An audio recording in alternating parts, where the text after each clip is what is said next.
نشته تا حالا. به این میگن پیتزای استکند. پیتزا با لوای پر پنیر. به به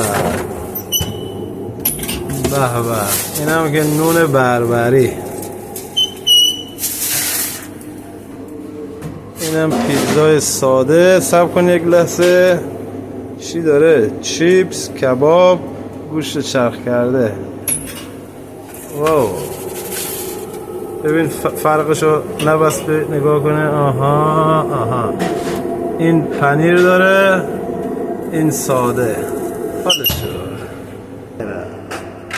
اینجا هم میریم تا یک دونر کباب یا دروم یا ساندویچ یکم بیشتر بریز کباب.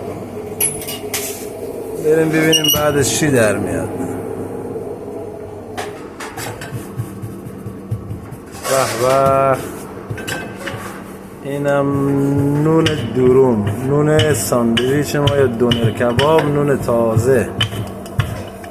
لبایش هم خوب، لب نازک، نون ترد و خوشمزه.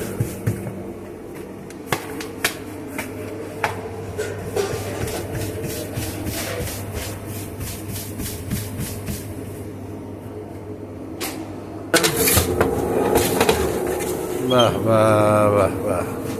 برو که بریم ببینیم چی زده اینجا. به به.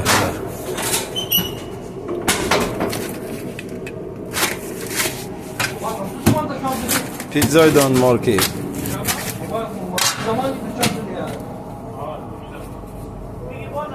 سس خونگی. به به به به.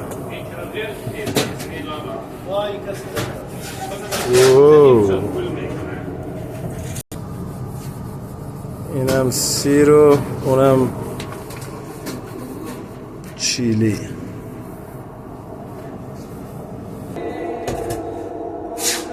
این اونم میره داخل.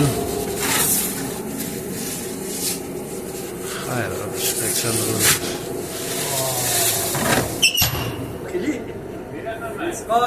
به به. اینم پیتزا با لوای پر پنیر.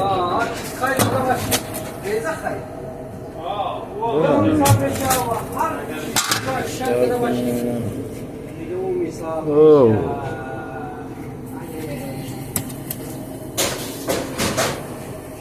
اوه. هات پیتزا. به به. برو. اینم ساندویچ دونر کباب. به به. چیپس و کباب.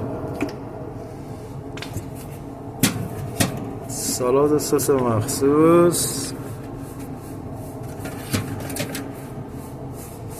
چیلی بیلو امدش نه؟ مینوس تومه چیلی بیلو.